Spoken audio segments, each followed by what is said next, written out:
Is everybody ready to talk about suffering? Yeah. Wow. I love it. You must have got some sleep and some caffeine. That's good, because that's what we're going to talk about, not because I want to, but because the text implores us to. It is suffering and pain that is the thread that runs through 1st and 2nd Peter. And what happens is when you're in pain and when you suffer, you tend to get stuck on a question, and I'm sure it's happened to you. I know it's happened to me. You get stuck on why. And you think, God, why are you doing this to me? Why am I here? And it leads to self-pity. It leads to questioning God's character. A lot of us get stuck there. Now, it's okay to ask why. In fact, the book of Job and the Psalms seem to encourage it. Why? Because God likes us to interact with Him. And so when we ask why, we're actually praying. And so that's not a bad thing, but it's a bad thing when you get stuck there and you don't move on to the next question that you should ask, which is what? What are you doing in this pain? What are you doing in this suffering? What are you trying to teach me? What character shaping thing are you trying to mold into me? What sin are you trying to get me to repent of? And so Peter is saying in this text, in these letters, I want to talk to you about suffering, and I don't want you to get stuck in why. And Peter is saying, I don't want you to be surprised. We looked at this last week. Most of us, because we're Americans, we think we're entitled to a low-maintenance, hassle-free life. And so when it doesn't come, we're shocked. When it doesn't come, we feel ripped off because that's what we've been marketed to our whole lives. Some of us have been told that we could be the president, and we just think that's just going to happen. And so we just kind of go about our lives thinking everything's going to be nice and easy and sweet, and it's not, and we're shocked. And when we get shocked, we tend to, by suffering, we tend to focus on it because we want to fix it immediately, and we'll pursue relief instead of God. And that gets us in trouble because we begin to focus on the suffering and relief instead of God and His process in the suffering. Now, as we've talked about this in this series, we've applied suffering in a general sense, meaning suffering is when you're sick. Suffering is when you have a relational conflict. Suffering is when you're single and you don't really want to be. Suffering is when you're married and maybe you don't really want to be. Suffering is these life circumstances that we get ourselves into, but that's not really the suffering that was going on in the first century. The suffering that was going on in the first century was specific. It was related to persecution. People were being persecuted and executed because of their faith.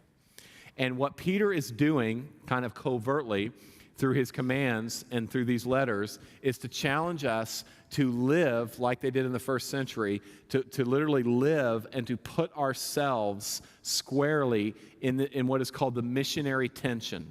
The missionary tension is that we as the church are in the world but not of the world. So we're for the world but against the world. We are literally, as he says in chapter 2, exiles or sojourners, resident aliens, permanent visitors. We're here in this world, but it's not our home. We're in this world, but we're not of this world. We're engaged in the culture, but we're not conformed to it. It's a very difficult place to be. Most people don't want to do that. Most people either lose their beliefs and simply assimilate into the world, or they create a subculture and hide from the world. Peter says, do not do that. Live in the tension. Be distinct, but be engaged. And that is very difficult. And when you do that, this is how you know you're doing that. You're uncomfortable. You're very uncomfortable. Because in one sense, you're pleasing to the culture. In another sense, you're persecuted by it. You're standing for truth, and you're trying to engage. And sometimes you go too far, and sometimes you don't go far enough. And this is what it means to be a Christian in a fallen world. This is what it means to be a missionary, which is what you are if you're a Christian in this world of suffering.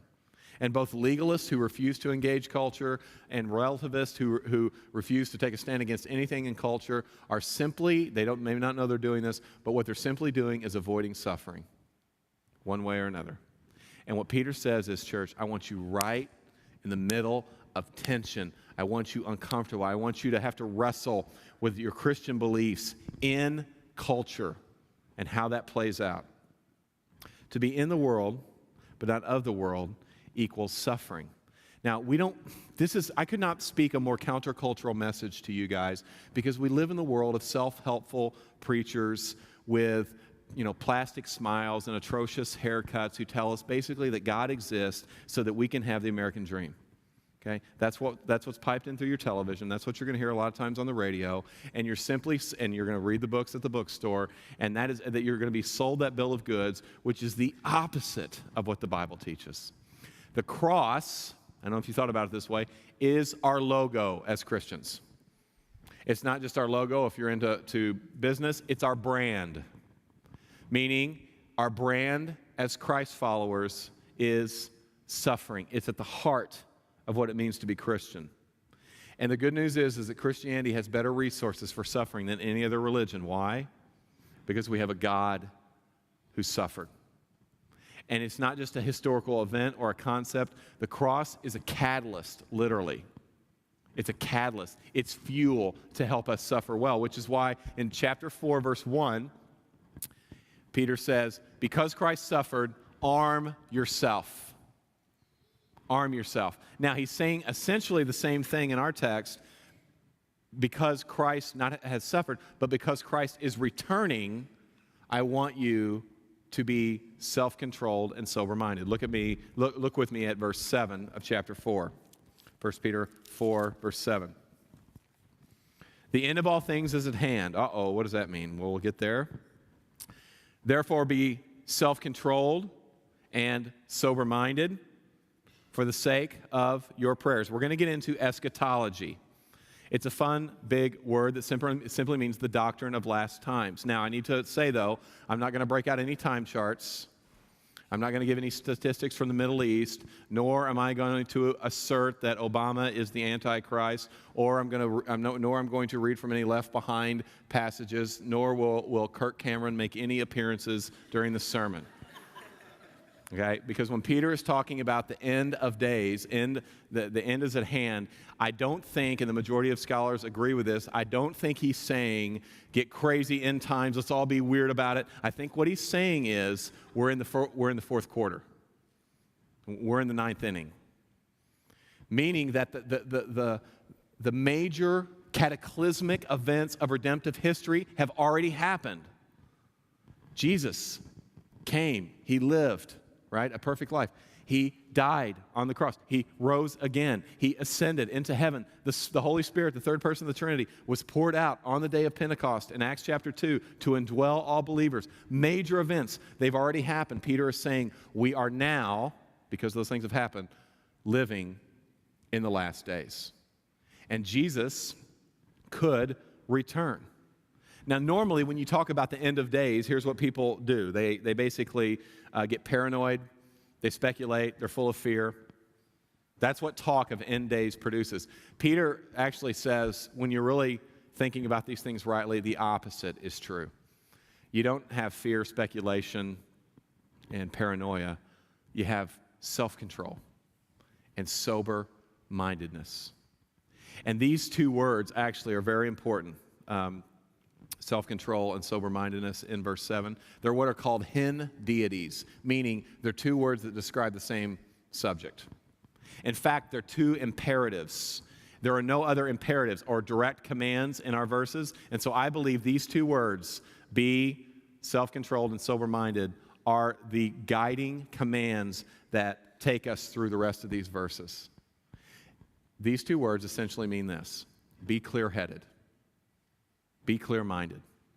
And so Peter is telling the church in the middle of the world of suffering, that in the middle of a world that does not share its values, the end is near. So I need you to have a clear mind for the purpose, first of all, of prayer. That's what verse 7 says. We are to have a clear mind in the last times. Why? So we can pray. Now, what's he talking about prayer? What kind of prayer is he talking about? Well, he could be talking about what he says in chapter 5, which we'll look at next week. Look over across the page there, chapter 5, verse 8. He says in verse 8, be sober-minded, same word as our verse 7, back in chapter 4. Be watchful. Your adversary, the devil, prowls around like a roaring lion seeking someone to devour. So it could be that Peter is saying, hey, things are bad, they're going to get worse. You need to pray and be alert for the way the enemy is working in your life and in the world. Okay? We'll get to that next week. I actually don't think that's what Peter's talking about. I don't think he's telling us to pray to be alert for Satan because of suffering. I think he's telling us to be alert for God in the middle of our suffering. To watch for God. To see God See, prayer is our invitation. It's our avenue to deepen our understanding and relationship with God. And when you're suffering and when you're hurting and when you're in pain and when you're dealing with the consequences of your own sin or someone else's sins, the temptation is to see everything else but God, to focus on everything else but God. And Peter is saying, I want you to pray when it's hard. I want you to pray when you're in pain, because that is when you're going to meet God. That is when you're going to see God. Some of you are like, I'm suffering. It's hard. I don't see God anywhere. You've not prayed enough. Because I really believe the scripture says, when we seek him in those moments, we will find him. Now, when we find him, we may not like him, and we certainly may not like what he thinks and says about our situation, because he's not probably going to snap his finger and take us out of it. But we will be able to discern his heart, if not his hand, in our suffering. I want you to be clear-minded, Peter says, so that you can pray. And so what happens is when you pray this way, you see God in ways that you haven't seen him before. He's not just a cosmic bellhop. Prayer isn't just some long piñata, and God is some God is some piñata, and prayer is some big stick that you're whacking him with to get him to bless you, to get little treats to fall out and bless your life. You don't see prayer that way. You see prayer as a way for you to dialogue with your Father who loves you. Totally different deal. So I want you to be clear-headed to pray. For prayer, I want you to be clear-headed also, he says, for connection. Look in verse 8. Verse 8. Above all, keep loving one another earnestly, since love covers a multitude of sins. The word earnestly there is an interesting word. It's back from chapter 1. It's a distance running word. Some of you are runners. The idea is that you love like you run in distance running. You have to reach down into your inner recesses to go one more mile, right? One more lap. Your body is saying, stop, stop, stop, but you're going to keep going. Why? Because you have a goal. And Peter says, I want you to love like that. I want you to love like a marathon runner loves to finish. That's how you love.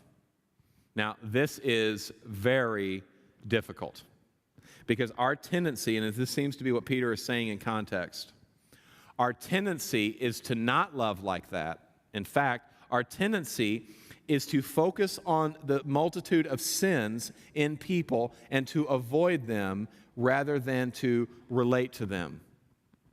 It is much easier to look at a person and see all their junk and go, cost-benefit analysis, I'm going to go ahead and not talk to them.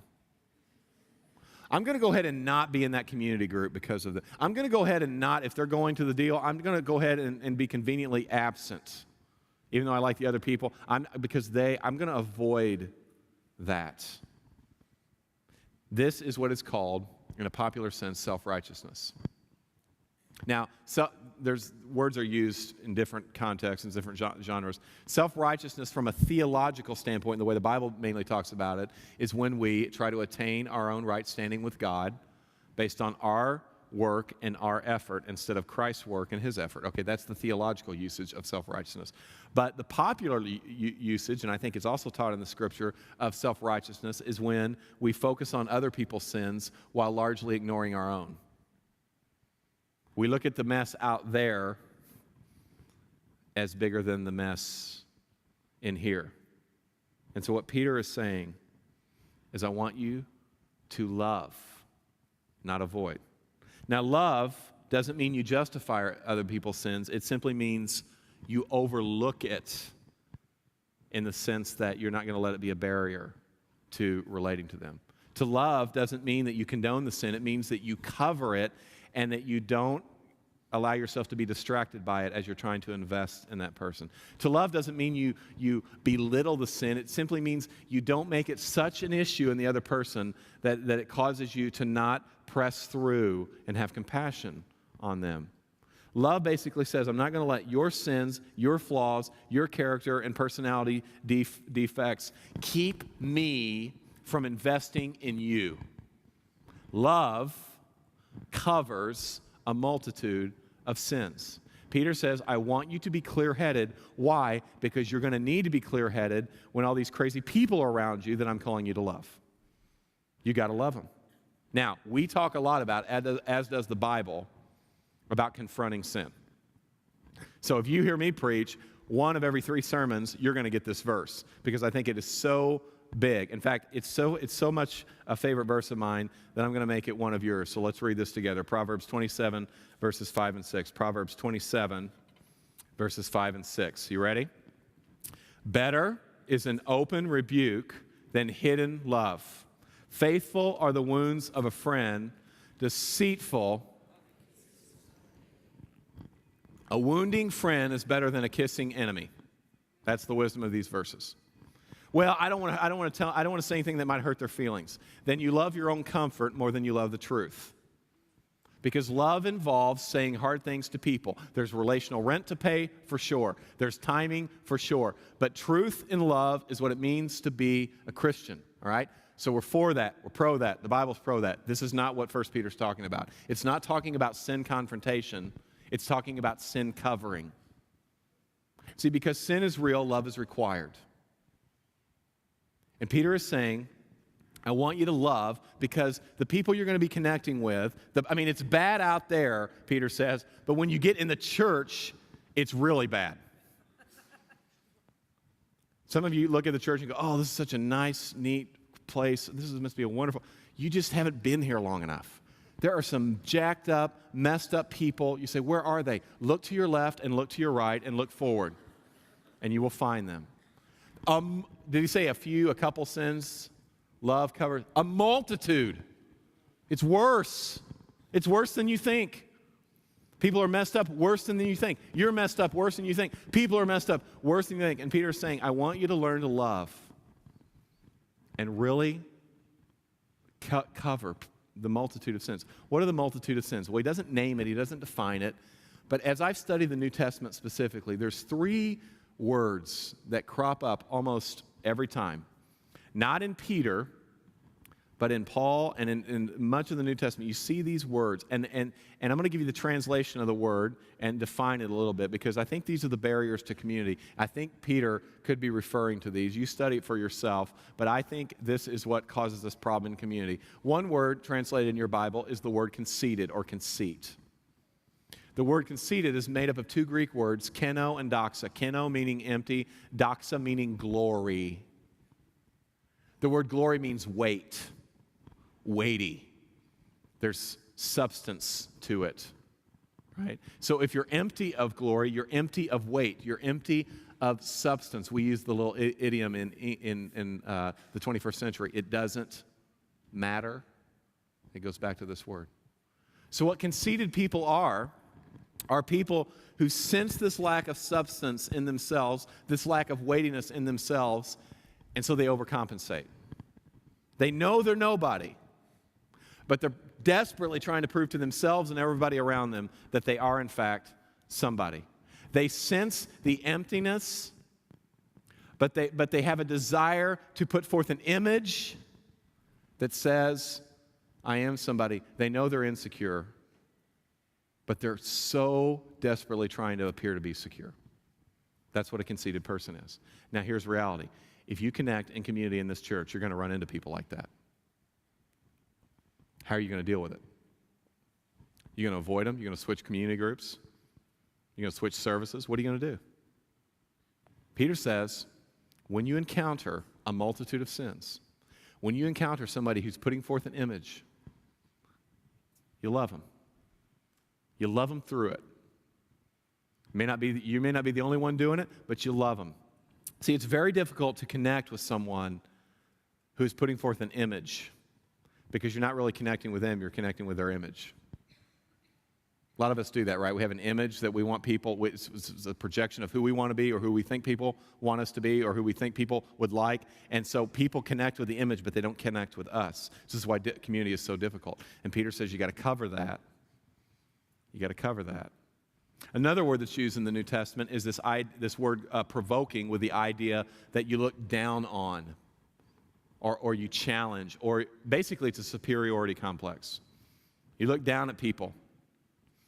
These people that are less secure than you, that don't share the social economic status that you, that aren't as attractive as you, that don't have the social skills that you deem necessary to be in a relationship. So you look down on them.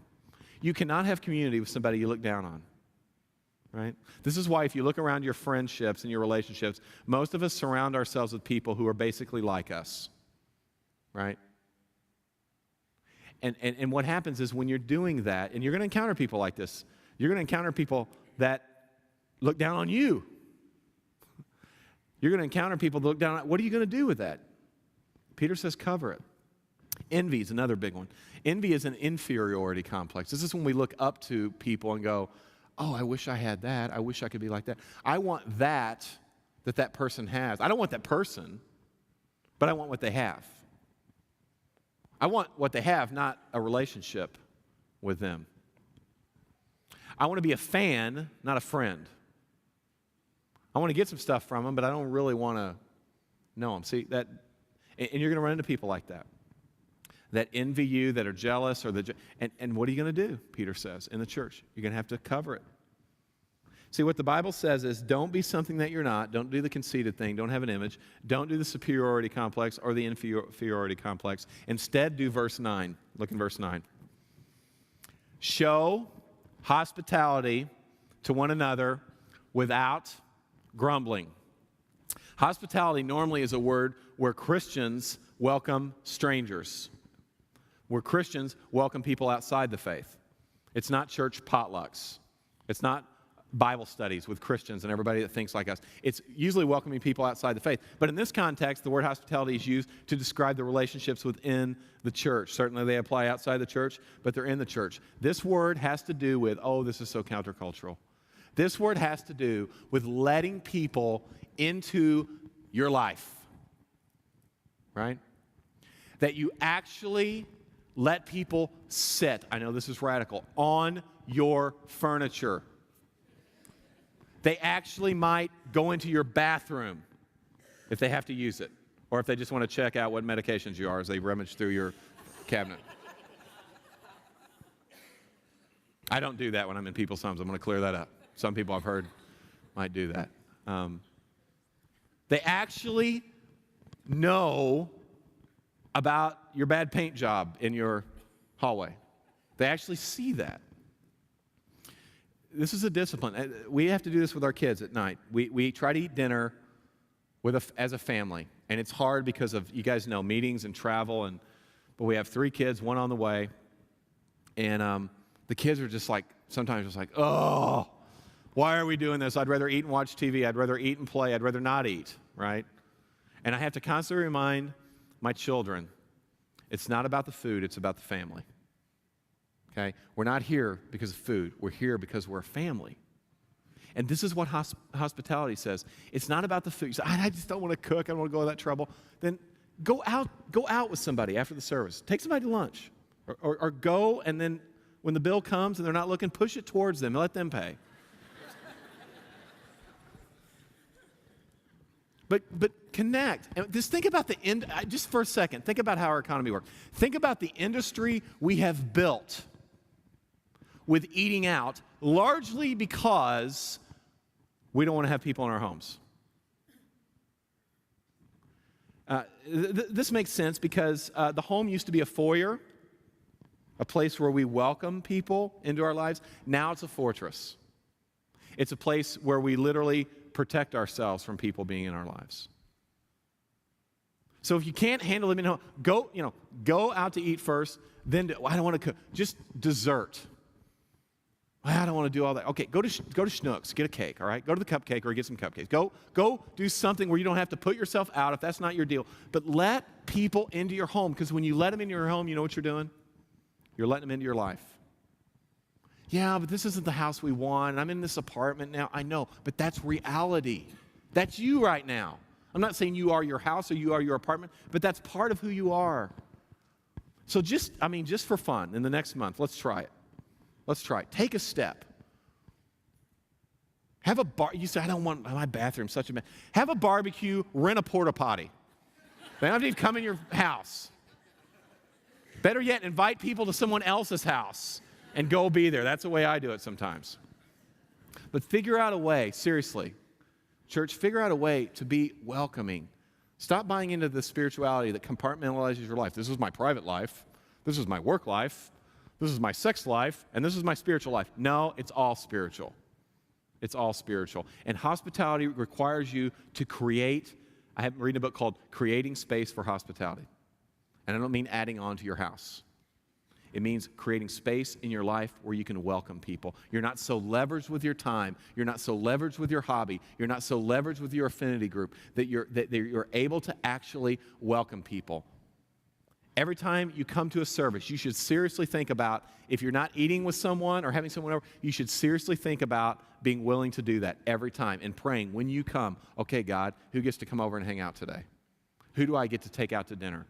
And if you're cheap or poor, who is going to buy me dinner? Who's going to buy me lunch? Just think like that. I'm encouraging it. Pastor gives you permission to be cheap. All right? You say, well, how do I know? I mean, how do I know I've done enough hospitality? Here's how you know. The text tells us. You're grumbling about it. This is how you know you're getting close. Right? You're getting very close to hospitality when you start to gripe about it. Let me explain. Okay, so I've got my office is in my basement of my house. Half of my basement is essentially my office. The other half is free for all. Kids, whatever they want to do. Now, I got some coaching early on, and I would have not listened. This was counterintuitive to me, but it was totally right. My coach told me, listen, if you have a home office, don't make it a fortress. Because what you will do with your kids, you will tell your kids, Daddy's going to do God stuff. Don't bother him. Daddy's going to read his Bible. Daddy's going to read theology. Daddy's going to pray. So don't bother him when he's doing that. So if you do that fortress thing, my coach said, you're going to train your kids to hate God and hate the church and compartmentalize their life. So don't do that. Be hospitable. Let your office be a foyer, not a fortress. So what that means is I'm walking around barefoot and I step in a melted popsicle. And what that means is I look in my trash can and there's a dirty diaper. And what that means is there's dress-up dresses and Thomas Trains and all this stuff. And what that means is I go to read a book and there's scribbling all over it. And I go to read a chapter in the Bible and the chapter in the Bible's gone. Right? Because my 3-year-old's been in there. And I know I'm getting close to hospitality because I'm griping to my wife about the kids being in my office. And you know you're getting close to hospitality when you're going, man, that guy always shows up. He just expects to come over. Man, they're calling again. They emailed me again. They really like my lasagna. I got to make that again? They keep complimenting my couch. Do I have to give it to them? I mean, those kind of things. This is how you know. This is how you know you're getting close. This is what it means to be the church. Now, verse 10 makes absolutely no sense. Look at it with me. As each one has received a gift, use it to serve one another as good stewards of God's varied grace. I got to confess, this whole thing made no sense to me. If you're a community group person, or if you grab one of our books, we tried to break this up all crazy because I did not understand, quite honestly, how all this fit together literally until this week. And I got to thinking about it. Why is Peter talking about spiritual gifts? It's so random, it's so odd, it doesn't seem to fit the context until I thought about it this way. When you're suffering and you're in pain, what is your greatest temptation? To focus squarely and solely on yourself. And what Peter is saying is, church, not only do I want you to be clear-headed and connect with God in the middle of your suffering, not only do I want you to be clear-headed and connect with people in the middle of your suffering, I want you to use your gifts in the church. Because your greatest temptation, church, when you're struggling, is to basically treat the church, give leftovers to the church, and not give all of who you are and focus on protecting yourself. Don't do it. Use your gifts. Each one of you, Peter says in verse 10, every one of you is a follower of Christ. You have a gift, and it's your responsibility biblically to know it, to use it, and to grow in it. I wonder how many, if we did a poll, you would say, I know what my spiritual gifts are. I know it, I'm using it, and I'm growing in it. Probably a very low percentage of you. Now, there's a reason partly why this is so, other than laziness, which is the primary reason. But another reason is there's confusion. I mean, some of you have been in the church for a while. You've taken 17 personality tests, 25 spiritual gifts. There's stuff online now, and it's all different, and it's all wonderful, and it's all terrible. Because the Bible doesn't define these things out. We do. We're trying to help people understand. It's all innocent, but it's confusing. Let me just give a real quick kind of, 30,000-foot view of this. Jesus Christ had every single spiritual gift. Every one. His body, the church, has every single spiritual gift. You say the journey has it? No, the church, the big C. I'm not sure the Bible teaches that every local church has all the gifts. But at the church, the big C, people who believe in Jesus and trust Him and follow Him, the church, they have all the spiritual gifts. The key is understanding what yours is. Not worrying about other people's. What is my gift? Verse 10 says each one has received a gift. Now, we do the test thing, we do the personality thing, we do the whole thing. We call it divine design. We're going to roll it back out in the fall. It's a way for you to understand your gifts.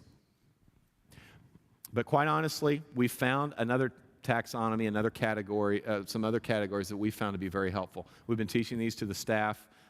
We've been teaching this in our church planting network. There's not a book written on it yet. We're actually literally writing the book right now. So I can't point you to anything other than to say, listen to me right now. Let me try to clear up some confusion and probably create some more when you think about your own spiritual gifts, because that's what all these things do. But it might be helpful to some of you. This taxonomy that I'm giving you is based on the offices of Christ.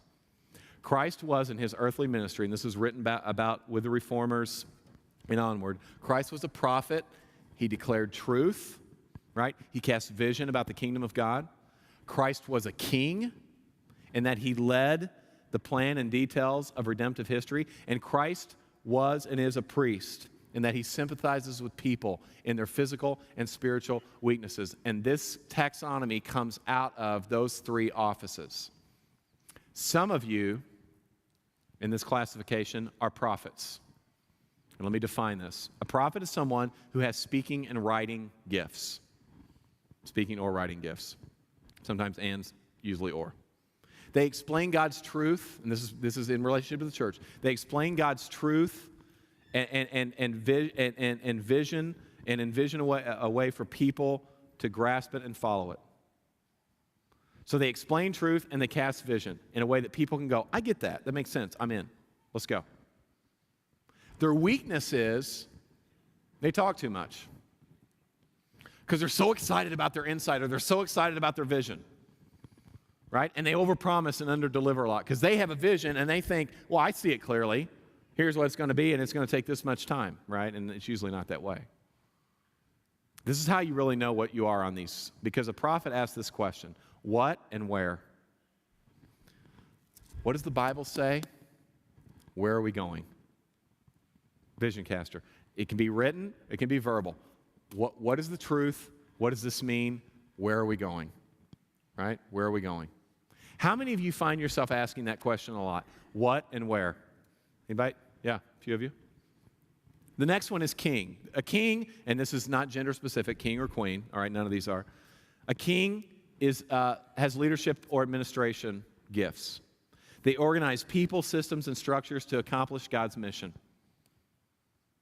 Their weakness is they tend to value, because they're so into charts and graphs, and they get so excited on the attachment when it's an Excel attachment. They love that kind of stuff. So they tend to value tasks over people. Okay? The question a king asks is how. Okay, great vision, prophet. Love it. Great idea. How are we going to do that? Great idea about this, and this, vacation. How are we going to do that? How's that going to work? What about this detail and that detail? And the prophets are like, don't bother me with details. We got a vision. And the kings are like, we're going to die if we don't have details. It's going to go really bad. I'm explaining some of your marriages right now. You're starting to get this. How many of you ask how a lot? Raise your hand. Yeah. Probably a king. Priest, okay? Priests, these are caring or counseling gifts. You shepherd people by consistently meeting with them to encourage God's work in their life. You love to listen. You love to emphasize, show empathy to people, have sympathy with people. You just know intuitively that's how they feel. This is what there's just something in you. Your heart goes out to them. Your strength is you love people. Your weakness is you love people. And so what you tend to do is you exhaust yourself loving and counseling and caring for people to the point that sometimes you don't have energy for your own responsibilities. You love people and expend yourself so much that you neglect your own family. That's a tendency and a weakness with priests. Priests, prophets are casting vision, kings are building systems. Priests are always like, what about these people? Who? They're asked who? Who? What? Oh, great over here, but who are the who's? We don't want the people to fall through the cracks. I'm worried about these people. How many of you say I might be a priest in that way? You really? Yeah. Do you see how all these might work together in a church? Prophets teaching, casting vision, kings going, this is how we're at systems and structures, and priests going, let's make sure the people don't fall through the cracks as we're doing all this stuff. And you say, well, that's helpful, but how do I discover that? We're going to really make this known clearly in the fall, but let me give you something right now you can do. You can go to Connection Point, and you can make yourself known. And here's what I mean by that. The Bible never says you discover your gifts by taking a test or listening to someone explain some new-fangled way to explain spiritual gifts. It says in Romans 12, first, you learn to be a worshiper. You see who God is. You surrender yourself to God, which is what worship is. Then you get involved in community. And in that, you get a wise estimation of your own gifts and abilities. So the way to discover your gifts is to get in community. In community, that's the soil where your gifts emerge. You can have ideas about it, but in community, literally, the book of Proverbs says your gift will make room for you. It'll create space for you. And some of you need to do that desperately today. That is a very practical thing. And what Peter does as he closes is he tells us, I think, how you are to use your gifts. Okay? So look in verse 11. We'll close with this. 1 Peter 4:11. Whoever speaks as one who speaks oracles of God. Whoever serves as one who serves by the strength that God supplies. Whoever speaks, whoever serves. Now, some people take these as categories. In fact, the first spiritual gift test I ever took in 1988 divided the gifts up, speaking gifts and serving gifts based on this verse. Now, do I think that's wrong? Not necessarily, but I think Peter actually, maybe he's giving those two categories, but what I think he's really doing is using those two categories to talk about motive and to talk about fuel for using your gifts. When he says, when he talks about speaking gifts, I think he's talking about reverence in using your gifts. He says when you speak, remember, you're speaking oracles. You're speaking before God, and you're representing God with your words. It's a holy thing. And I think what he's saying is it's so easy for you to serve in your gifts in a casual way. Oh, I'm just helping the kids today. Oh, I'm just serving communion. Oh, I'm just passing out bulletins. Oh, I'm just hosting a community group. We're just very casual about our service. And I think what Peter is challenging us to say, listen, it is a holy thing to serve God with the gifts he has given you in the church that he died for. Don't be casual about that. I'm not saying being all uptight about it and don't have fun. No, enjoy it. You were created to enjoy God and his gifts, but don't be casual. Speak reverently. Serve reverently. But then he uses the whole serving gifts. And I think he uses them to talk about dependence. Because, and I know this has happened to many of you, I know it's happened to me, it is so easy to serve God's mission with God's gifts in your own strength. I've even had people come up and tell me, listen, I appreciate that the way the church is trying to mobilize people and get them involved in the city, but I already did that. And it just about killed me physically or emotionally. Some people check out of church altogether, and then they go create parachurch stuff because so they can control it. You get in the church, and if you're not careful, you'll get used. And some of you have. You get in the parachurch, you get careful. You get an activistic organization, you will get used. You will get used to get the mission done instead of a wise leader using the mission to get your character shaped and to get you done. And some of you have been a product of bad leadership in that way. Some of you, though, you just did God's work in your own strength. And that's why you're bitter, and that's why you're burned, and that's why you want nothing to do with service, because you associate it with killing your soul. Oh, sign up and serve? That means my soul gets crushed. I think I'm going to choose another option. God's work was meant to be done in God's strength. That's what Peter says. You do it in the strength that God supplies. Because if you don't do it in the strength that God supplies, the ministry gets glory or you get glory. But if you do it in the strength that God supplies, who gets glory? God gets glory in the church and outside the church. I think sometimes, I remember I grew up in a small community, and I would my family didn't go to church, and they would peek in at the people who were serving in the church, who were miserable, more miserable than most. And I remember a couple of my family saying, man, I hate my life enough. Why would I go and serve and be more miserable in a church? Because they observed the conduct and the demeanor of the people serving. And I think what Peter is saying is when we serve God in His strength, what does it say? In order that in everything God may be glorified, in everything God may be glorified through Jesus Christ. To Him belong glory and dominion forever and ever. The dominion part is the whole world.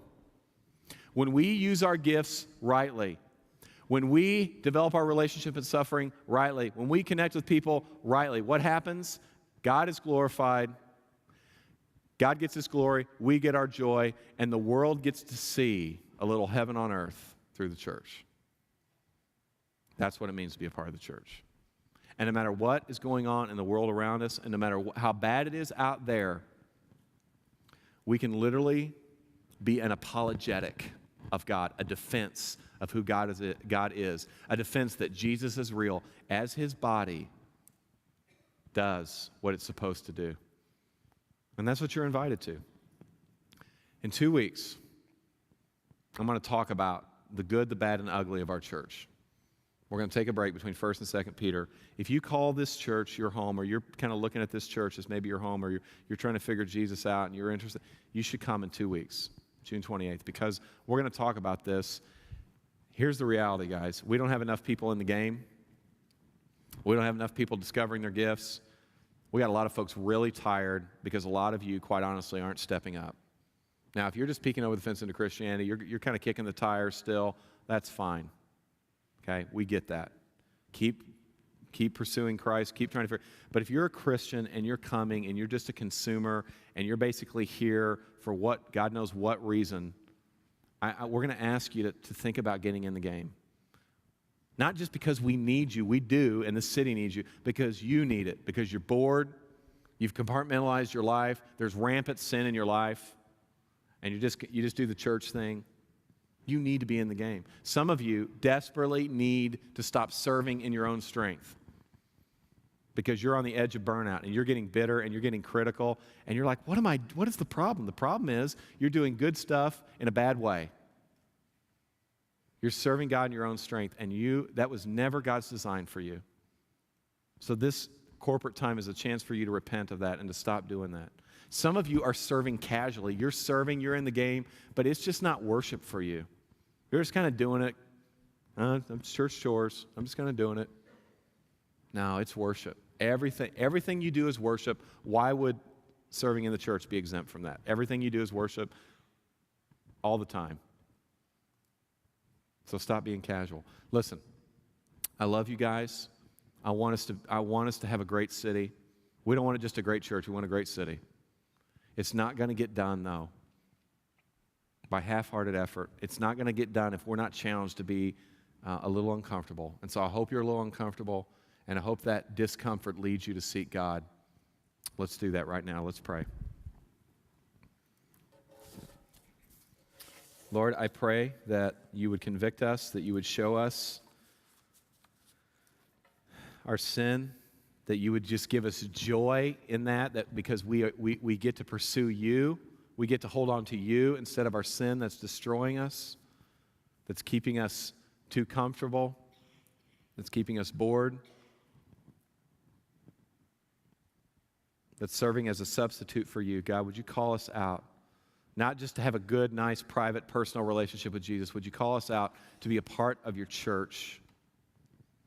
Would you call us out to be hospitable? I pray that lunches would abound today, that people would pull down the walls and really be willing to get to know somebody, to welcome a stranger. I pray these barbecues that we're going to do, God, that they would be so well attended. We're creating space for community, and I pray that the church would take advantage of that. So, Lord, we do also think about our friends that are trying to figure out, okay, what is my gift? I pray, God, that you would help them go to Connection Point and say, I'm in the game. I want to serve on a team, and my gift will emerge. I'm trusting God for that. Lord, I pray that you would speak to us in this time.